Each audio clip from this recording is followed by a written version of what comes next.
So hello बच्चों, कैसे हैं आप? उम्मीद करते हैं कि आप खुश होंगे और अच्छे सेहत में होंगे। ठीक है ना? तो हाइट एंड डिस्टेंस जैसे कि आप देख चुके होंगे, it is from trigonometry and it's a little bit of tough chapter.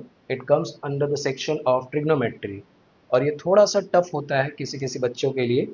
तो इस चीज़ को हम लोग आज क्रैक करने का कोशिश करेंगे। और क्रैक किस तरह से करेंगे? आपको पहले तीन हम कुछ इक्वेशंस देना चाहते हैं, not equations but some ratios.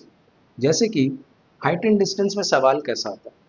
First of all, height and distance में सवाल ये आता है कि आप या तो नीचे से ऊपर की तरफ में देख रहे हैं या तो ऊपर से किसी चीज़ को नीचे की तरफ में देख रहे हैं।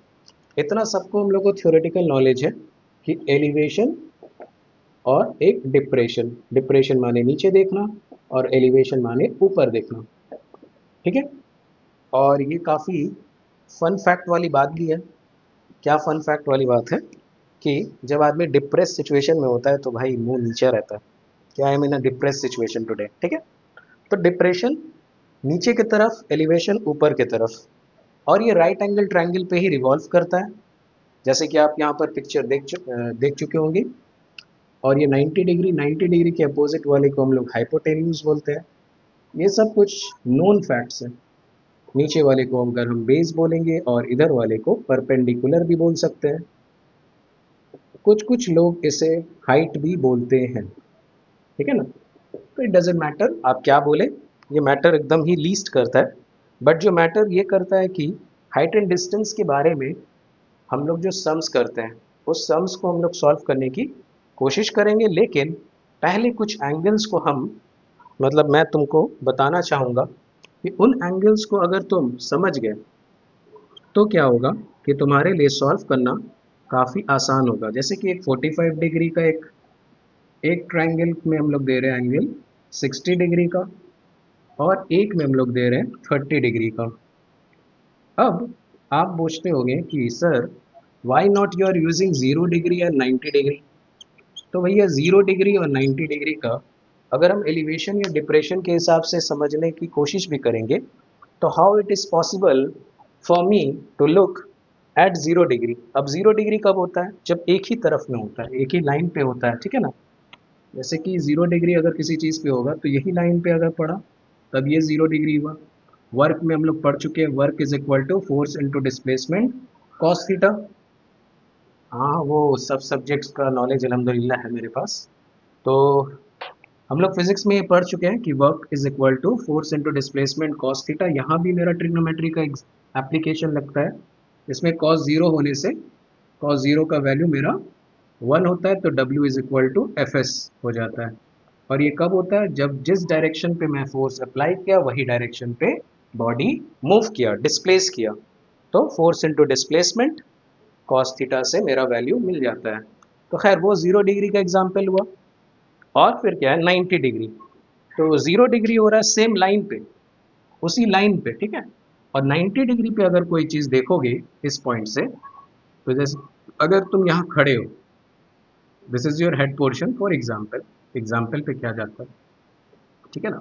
तो अब हेड से तुम 90 डिग्री पे देखोगे तो भाई 90 डिग्री तो एकदम स्ट्रेट या ऐसा होगा। तो ऐसा देखोगे तो फिर तुम्हारा एक राइट एंगल ट्रायंगल बनने में बहुत असुविधा होगा। माने it will not be able, you will not be able to solve height and distance, या हाइट एंड डिस्टेंस में 90 डिग्री का इन्वॉल्वमेंट नहीं होता है। ठीक है? बस इसको कट कर दो। नेक्स्ट हम लोग जाते हैं। तो जो तीन इक्वेशन या जो तीन हम आपको ये दिया है उसको समझना है। मेन क्यों इसको समझना है? क्योंकि यही तीन एलिवेशंस या डिप्रेशंस में यूज होता है। यही तीन एंगल, 30 डिग्री, 60 डिग्री और 45 डिग्री। वैसे तो स्टैंडर्ड एंगल में 0 एंड 90 भी कंसिडर किया जाता है, लेकिन यहाँ हमने बता दिया कि उसको कट कर दिया जाएगा। ठीक है? तो नाउ मूविंग ऑन 30 डिग्री। इसमें हमको टैन के वैल्यू को देखना है। टैन थीटा जो होता है उसमें वैल्यू को देखना है। जैसे कि 60 डिग्री, टैन 60 डिग्री अगर हम जानते होंगे, some people have curly brown hair वगैरह से, तो टैन का होता है perpendicular by base, P by B. उसी हिसाब से मेरे को रेशियोज मिलेगा। ठीक है? तो पी बाय बी के हिसाब से ये मेरा परपेंडिकुलर है और ये मेरा बेस है, तो 45 के हिसाब से 1 1, क्योंकि tan 45 का वैल्यू 1 होता है, तो यहाँ से p और b का वैल्यू भी क्या हो जाएगा, 1 हो जाएगा। देखो p is equals to b हो जाएगा। तो नाउ जब हमको 1 1 मिल गया, तो अगर हम पाइथागोरस थ्योरम लगाते हैं, बिकॉज राइट एंगल ट्राइंगल में हमेशा क्या लगता है, Pythagoras theorem. Right angle triangle माने क्या हुआ कि Pythagoras theorem on the cards है, माने कि इसका हेल्प लग ही सकता है। और ये क्या बोलता है कि hypotenuse square is equal to perpendicular square plus base square. ठीक है, तो perpendicular square plus base square ये मेरा पाइथागोरस थ्योरम है। उसके बाद आगे बढ़ते हैं, तो वही थ्योरम को अगर हम लगाते हैं तो मेरा यहाँ का वैल्यू मिल जाएगा √2। ये डायग्राम हुआ। नेक्स्ट 30 डिग्री, tan 30 में क्या होता है, परपेंडिकुलर में 1 रहता है और बेस में √3, 1/√3। तो अगर इनको सॉल्व करते हैं हम ये वाले इक्वेशन में, तो मेरा वैल्यू आएगा 2। √3 का स्क्वायर करेंगे प्लस 1 का स्क्वायर करेंगे तो मेरे को 4 मिलेगा। अगर √4 करते हैं तो उसका आंसर 2 आता है। तो ये मेरा सेकंड डायग्राम हो गया।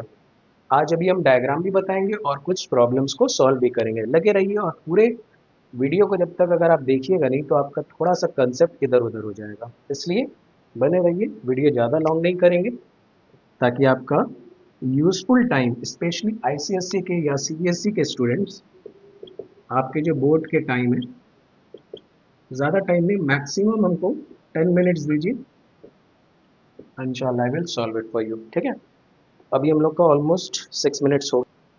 तो अब आगे बढ़ते हैं थर्ड डायग्राम को समझने के लिए। तो थर्ड डायग्राम में 60 डिग्री, 60 डिग्री मीन्स परपेंडिकुलर में √3 और यहाँ 1 सेम टाइप का, तो रेशियो मेरे को मिल गया ये। बस ये 3 डायग्राम्स को अगर आप समझ गए या रिवाइज करते करते एक वक्त आ गया जब आपसे लर्न हो गया, थम्स अप, माने आपको पूरा का पूरा ऑलमोस्ट हाइट एंड डिस्टेंस समझ में आ गया। चलिए अब हम लोग नेक्स्ट जो वीडियो को मैं पॉज कर देता हूँ। अब जो ऑन होगा तो वहाँ पर पहले से क्वेश्चंस दिया रहेगा, उसको हम लोग सॉल्व करेंगे। So these are the 3 questions which I have written it for you. Short में लिखा हूँ, जो डिटेल मेरे को चाहिए भी नहीं, पूरा इक्वेशन या पूरे क्वेश्चन से मेन मेन पॉइंट्स को लिखा हूँ। फर्स्ट ऑफ ऑल सम्स में जंप करने से पहले मैं ये बताना चाहूँगा आपको कि ट्रिग्नोमेट्री जो है, ट्रिग्नोमेट्री का ये जो हाइट एंड डिस्टेंस है, इसमें क्या करना पड़ता है सर। तो इसमें जो जो चीज़ दिया रहेगा, जो जो नोन क्वांटिटीज़ है, उससे हम अननोन की तरफ जाएंगे। जैसे कि अगर हम फर्स्ट क्वेश्चन को रीड करते हैं, मैं आपके लिए पीछे हट जाता हूँ ताकि आप भी रीड कर सकें। इलेक्ट्रिकल पोल का हाइट दिया है 10 मीटर। अब एक इलेक्ट्रिकल पोल है तो भाई वो तो सीधा पोल होगा ना। अब वो कंडीशन मत लाइएगा सर पोल हवा से गिर गया, उसका भी सम्स करेंगे। अभी मैंने 10 मिनट में करने का पूरा एक्सप्लेन करने का दारोमदार लिया हूँ, इसलिए मैं जल्द से जल्द कर रहा हूँ। अब क्या, सॉरी इसको अभी नहीं बनाते, अकॉर्डिंग टू क्वेश्चन मूव करते हैं। 10 मीटर का इलेक्ट्रिकल पोल दिया है, तो 10 मीटर हम लोगों ने लिख लिया। फिर लिखा है कि एक शैडो है, उसका जो शैडो है, अब पोल सपोज करो सन इधर है भैया, सन इधर है तो शैडो इसका कहाँ पड़ेगा, नीचे के डायरेक्शन पे। नीचे का डायरेक्शन का हमको मीटर दिया है 10√3 मीटर्स, तो हमने ऐसा डायग्राम बना दिया। अब बताना यह है कि सन जो ऊपर में लेफ्ट में देख रहा है, उसका एंगल ऑफ एलिवेशन कितना हो रहा है। तो चलिए अब इसको क्या करते हैं, मिला देते हैं, क्योंकि एलिवेशन माने क्या हो रहा है ये हमने पहले बता चुका हूँ कि नीचे से ऊपर के तरफ में देखना। तो यहाँ पर हो रहा है मेरा एंगल बनना थीटा, तो ये मेरा परपेंडिकुलर है और ये वाला बेस है। प्रीवियस में आपको बताया जा चुका है, आगे का पार्ट को फिर से देख लीजिए स्किप करके, या पीछे अगर आप ज़्यादा ही फास्ट फॉरवर्ड में जाते हैं क्या बताएगा क्या बताएगा, डायरेक्ट आगे होंगे तो नहीं समझ में आएगा, आपको पहले का भी पोर्शन देखना पड़ेगा तब समझ में आएगा। तो खैर परपेंडिकुलर बेस दिया हुआ है, तो हमको एलिवेशन निकालना है, तो परपेंडिकुलर बेस आइदर tan लगा सकते हैं या cot लगा सकते हैं। cot का वैल्यू थोड़ा सा सबको नहीं याद रहता है, वैसे बहुत इजी है, 1/tan हो जाता है cot, लेकिन फिर भी तो बच्चे के लिए मैं कर रहा हूँ tan theta is equal to p/b के हिसाब से। तो 1 और ये 1 हो गया, तो tan theta is equal to 1/√3। तो 1/√3 अगर आपको याद होगा उस डायग्राम्स के हिसाब से भी आप बता सकते हैं। तो 1/√3 जो था वो 30 डिग्री पे वैल्यू पड़ रहा था, जो हम लोग एक ट्रायंगल पढ़ा था जिसमें 30 डिग्री वाले में 1 यहाँ था, √3 था और यहाँ पर 2 था। तो 1/√3 विच मीन्स कि थीटा का वैल्यू मेरा हो गया 30 डिग्री। तो इतना आसान है सॉल्व करना। नेक्स्ट क्वेश्चन की तरफ जाते हैं, थोड़ा टाइम ज़्यादा लग गया है, फिर भी 10 में करना है इसलिए करने की कोशिश करेंगे। तो सेकंड क्वेश्चन पे देखिए, angle of elevation of the top of tower. Angle of elevation माने कि नीचे से ऊपर की तरफ देखने में, टावर को अगर हम देखते हैं, एक टावर है जो कि ग्राउंड से हम देख रहे हैं, तो वो टावर का जो एलिवेशन है नीचे से ऊपर, सपोज करें ये टावर है, तो वो मेरे को 30 डिग्री मिल रहा है। ग्राउंड से अगर हम एक टावर को देखते हैं, दिस इज माई टावर, और ग्राउंड से देख रहे हैं तो वो 30 डिग्री दे रहा है हमको। और foot of the tower from the ground, distance दिया है टावर का फुट से, जिस पॉइंट से मैं देख रहा हूँ, ये पॉइंट से मैं देख रहा हूँ, ऑब्जर्व कर रहा हूँ टॉप ऑफ द टावर को। और फुट, अब देखो फुट, जब मैं टॉप ऑफ द टावर को देख रहा हूँ यहाँ से, तो फुट उसका नीचे ही होगा, तो ये डिस्टेंस दिया हुआ है 150 मीटर्स। ठीक है, तो हमको निकालना है हाइट ऑफ द टावर, ये निकालना है। तो नाउ यूजिंग माई इक्वेशन, ये वाला जो हम लोग 30 डिग्री वाला यूज़ करते हैं, कि अपोजिट में 1 होता है एंड नीचे क्या होता है, √3 होता है। ठीक है, तो ये हो गया मेरा रेशियो के हिसाब से 1, और ये हो गया मेरा √3, और ये हो गया मेरा 2। हमको निकालना है 1 वाला। अगर देखिएगा हाइट ऑफ द टावर ही निकालना है, तो फर्स्ट ऑफ ऑल हम क्या लिखेंगे, किस तरह से करते हैं, √3 is equal to 150 metres, unitary method के हिसाब से। ठीक है ना, तो 1 इज इक्वल टू कितना हो जाएगा, 150 डिवाइडेड बाई √3। अब ये रैशनलाइज करना होगा, बिकॉज रैशनलाइज नहीं करिएगा ये इरेशनल नंबर नीचे आ गया। तो 150 √3 डिवाइडेड बाई 3 करिएगा तो ये 50 आ जाएगा। तो कितना आया मेरा, 50 √3, 50 √3 मीटर इज 1। तो देखा आपने कि किस तरह से हमने इतना आसानी से सॉल्व कर लिया। अब 1 इज इक्वल टू 50 √3 हो रहा है, तो यही तो मेरा आंसर है, यही तो चाह रहे थे, तो 50 √3 मेरा आंसर हो गया। एक और क्वेश्चन लेते हैं, तो इससे और ज़्यादा आपको समझने में आसानी होगा। ठीक है, फास्ट फॉरवर्ड इसलिए जा रहे हैं क्योंकि हमको 3 मिनट के अंदर में कंप्लीट करना है, 7 मिनट पहले हो चुका है। हो सकता है कि माफ़ी चाहेंगे 1-2 मिनट बढ़ गया होगा, क्योंकि एक्सप्लेन भी करना ज़रूरी है कि ट्रिग्नोमेट्री में हम लोग करते क्या है। तो जो नोन है उसके बाद अननोन निकालते हैं। काइट इज़ फ्लाइंग, तो काइट फ्लाई कर रहा है लेवल ग्राउंड से, ग्राउंड से काइट फ्लाई कर रहा है, लामोहला ऊपर में होगा काइट। ठीक है, अब बोल रहा है कि एक हाइट है, वर्टिकल हाइट दिया हुआ है उसका 40 √3, 40 √3 मीटर से वो चीज़ उड़ रहा है काइट। अब एक स्ट्रिंग अटैच है। ठीक है, अब स्ट्रिंग जो अटैच है वो इंक्लाइंड है, तो इंक्लाइंड माने क्या होगा भैया, ऐसा कुछ है, स्ट्रिंग अटैच है, वो ग्राउंड से ही है, तो ग्राउंड में हम लोग ला देते हैं, नीचे ग्राउंड बना देते हैं। अब ग्राउंड में जो भी बच्चा लेके वो इंक्लाइन किया हुआ है 60 डिग्री पे, और हमको बताना है length of the string, string का हमको लंबाई बताना है।